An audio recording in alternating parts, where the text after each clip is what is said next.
All right, it's project time.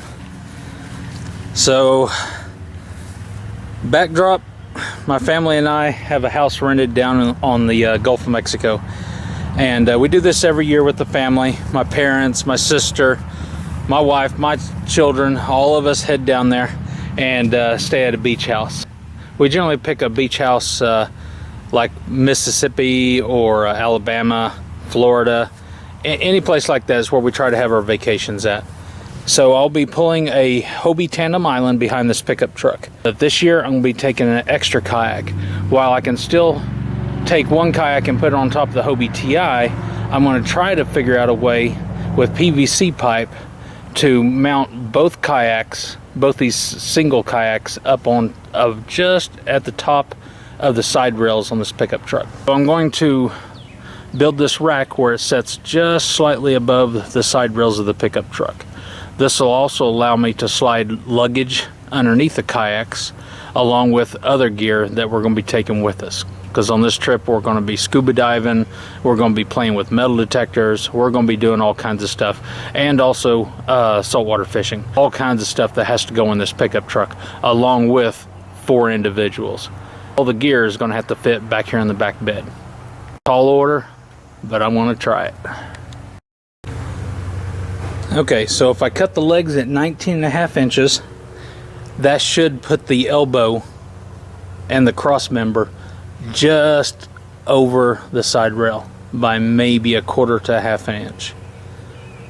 So here we go. All right, measured 3 times, still got it wrong. So it looks like it's going to need to be, there we go, 20.5, not 19.5. So 20.5 all the way around this, and that'll give me my legs. Okay, the legs are all cut and primed. Now just got to glue the elbows on there for the cross members. I've got the uprights built. As you can tell, one is shorter than the other, and that's because your brace is not going to slide all the way to the front of the bed. It's going to come back where it can catch a little bit of width on the kayak when it's setting down. So I had to measure in between the whale wells. So that's why one is shorter than the other. Now I just have to put the runners where it connects the front to the back. Okay, this is where it becomes a little more difficult. So I'm going to cut these uprights and put a T in here to go to the other leg. And there'll be a T over there also. Problem is, those are inset in a little ways to allow for the wheel wells. So I'm going to have to dry fit these together, and then I'll mark them with a marker so I know exactly what angle those T's have to be in there at. And then I'll glue this up. I'm probably going to come down probably 3 inches from here, cut it, slide a T in here, but like I said, it's going to be dry fit, and I'll do the same thing on all 4 corners. Alright, I've got it all glued up, and that's basically what it's going to look like unless I give it a paint job. I had to take a break. It was getting hot as all get out here, so I switched over to some other projects. So now I got a little cleanup to do out here. Alright, we're going to set this up in the back of the truck and see what happens. Okay, this is it set up, even in a short bed. In a long bed pickup truck, this is going to fit even better. Short bed, it's rough, but it's still going to work.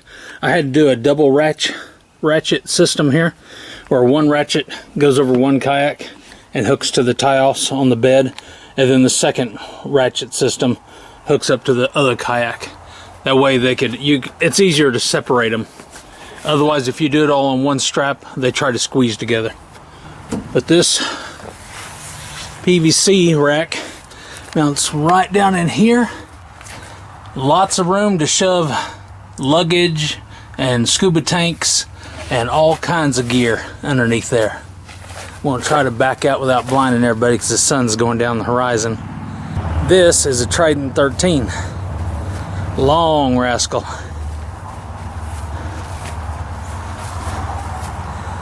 It's the only thing I don't like. That right there. I'll probably put a towel or something like that, or some foam back there, just in case I have to brake. I don't want that screw slapping that glass. But that is essentially it. Now I can ride with the tailgate up, and I can pull my Hobie tandem island without any problem. I scrapped that idea. I didn't like the Trident setting in there. It was starting to bend the bottom pretty badly. I didn't care for that. 12 footers or less, it'll work just fine. But you get anything longer than 12 foot, and I personally wouldn't do it. But those little 9.5 foot set on top kayaks and all the way up to this Perception Sport 12 footer work just fine. You can throw all kinds of gear in there. So anyways, the Trident 13 is going to get to go piggyback on top of my Hobie tandem island, which is fine. I just rather not do it, but the trailer's plenty strong enough to haul both of them without any difficulty at all. I just put foam noodles in between one kayak and the other kayak, so that way it doesn't have a rub or anything like that. Well, hopefully you found the video somewhat useful, and maybe you can modify it to suit your own needs. You can always do this in 4-inch PVC pipe, and with a little finagling of the pipes, you can run them the length of the bed and use them for rod holders, providing you're running with the tailgate down, and just added security so people don't snatch your rods up out of the back of the pickup truck. And like I said, this does get the kayak up off the bed and allows you to store all kinds of gear underneath the kayak. So if you like the video, be sure to hit like, and keep watching, because I've got some other videos coming up that are going to deal with other topics, mostly fishing, because I've got a Dolphin Island trip coming up here pretty quick.